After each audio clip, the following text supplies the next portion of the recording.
All right, Ben Bishop with 32 saves in the win. Look at the numbers over his last 17 games. Rolling. Down the stretch. Ooh. Yeah, rolling is right. Rolling down the river. 12 wins, 1.41 GAA. How about that save percentage? 953 and 4 shutouts. Maybe uncharacteristic Ben Bishop performance in game number 1, much like the Ben Bishop we saw this regular season, Panger. What did you notice difference maybe in his confidence, the style between the pipes there?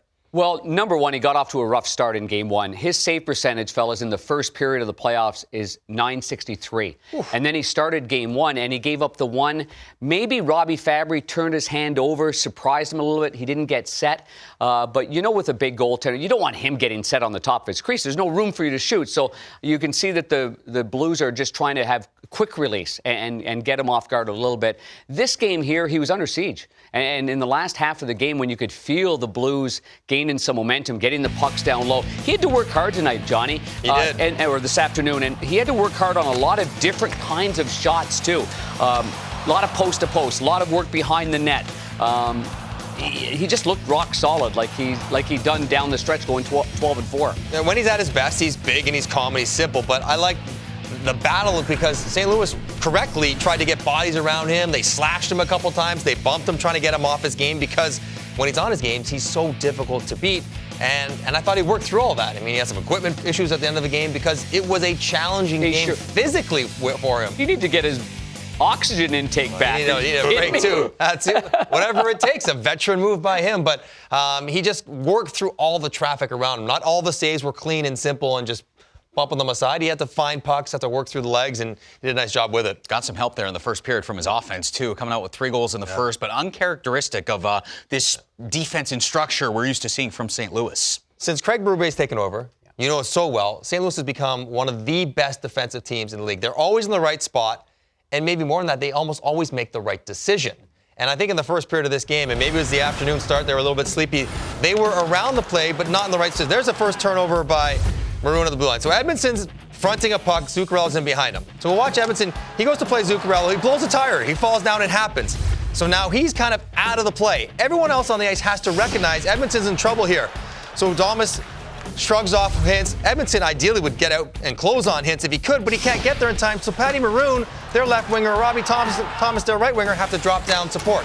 Misread, not on the same page. Here, Robert Thomas. He's got to come back up to the ice. Plays like a 3-on-2 because Heiskanen is shot out of a cannon, and both Pietrangelo and Thomas are not going to be able to catch this guy. They're in around the right spot, but a slight misread by Thomas allows Heiskanen, the great skater, to beat those two guys up the ice. Misplay. Second goal against. Now here's Braden Shen. Battle at the blue line.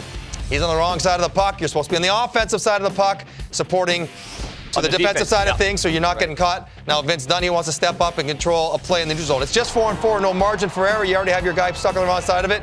He loses body position and the puck, and then watch his last stride. It occurs at the top of the circles. If he goes as hard as he possibly can to the back door, he probably gets a stick in that passing lane. So it's not major breakdowns. It's not systemic failure that Dallas was breaking down St. Louis. Guys were right there. They just was a little bit of a misread, a little bit of miscommunication, and then Dallas made them pay uncharacteristic mistakes early in the first period, cost St. Louis in this game. Johnny, when the Blues were humming for 2.5 months, that's not what their good game looked like.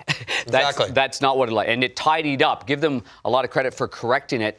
But the captain, Alex Pietrangelo, he was in one situation. He could have come back a little bit harder. He went down on the ice trying to go, long and low, as they call it. And instead, he just kind of went crab-like and then an easy out. So, there was certainly their details weren't very good. And give Dallas credit. They got all to the openings. Heiskanen, he knew exactly what he was doing. He beat his man, even with Hintz in front of the net. He's in the soft area of the ice. 4 blue sweaters are there, but no one's really there. Yeah. So, Dallas did take advantage of some sloppy defensive play and some mental errors by the Blues early. And this is a challenge for both these teams because they're both so good defensively with goalies playing this well. Yep. You just can't afford to give them any chance. You can't afford to have these kind of breakdowns and give goals against because they're so hard to get going the other way because they're both so structured. It was unusual to watch them make those kind of mistakes early. It's going to be a fun series as this one plays out. Tied at 1 game apiece with Game 3 coming up Monday night down in Dallas.